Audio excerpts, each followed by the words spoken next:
Hi guys, this is Lucy Ngige. Thank you so much for tuning into episode 3 of What the Fund. We have so much lined up for you this week. We have 5 investment deals, 1 shutdown, and 2 other notable events that I will talk about later.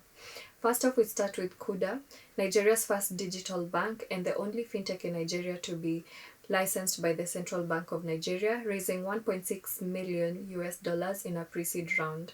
This round was led by Mr. Harish Aswani, who's the managing director of DrRam Group. DrRam Group is a diversified consumer goods company in West Africa that is mostly known for its product Indomie noodles. Other investors in this round were Ragnar Maitan and Startup Bootcamp, where Kuda was part of its 2018 August cohort. Another notable investment this week is by SnapSave, a cashback coupon platform raising an undisclosed amount of funding from Vunan Capital. Now, if this is anything to go by, an investor who sits in the board has already claimed that the startup is already running ahead of its funding targets. This is after the startup already raised $980,000 from Kalon Venture Partners and Smalland Group back in 2017. SnapSave now boasts 350,000 users on its platform, over 1.5 million till slips submitted, and over 950,000 in rewards earned since 2015. Other startups that raised funding from South Africa this week were Daigemi, an edtech startup that raised $68,000, and Erada Technologies, which is the first health tech startup in the world to come up with a saliva-based rapid diagnostic test for malaria. This was a grant valued at $318,000 from De Beers Group, which is a company that mines and trades diamonds.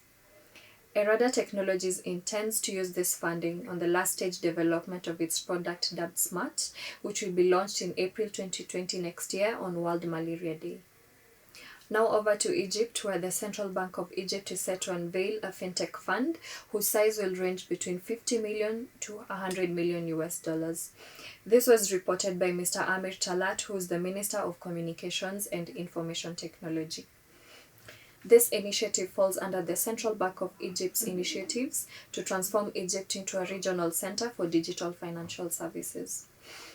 Next up, we see a startup from Egypt called DrRam, which is a medical tourism platform raising an undisclosed amount of funding from Numu Capital. In other events, we see Kingston Capital, a Durban-based venture capital firm, which increased its fund size from $30 million to $100 million. Now, this expansion comes after injection of funding from international investors who are believed to be from the US-based investment platform called StartZero. Now, this could foreshadow a larger ticket size for startups or an increase in the number of investments made, and we'll just have to wait and see what Kingston Capital has in store. Finally, this week we saw a shutdown by Rich Robotics, which has been operational for 6 years. This was a startup founded by Silas Adekunle, a Nigerian tech entrepreneur. Despite having raised an amount of $7.8 million over 8 rounds, the company was reportedly searching for further investment or a huge sell to prevent its collapse.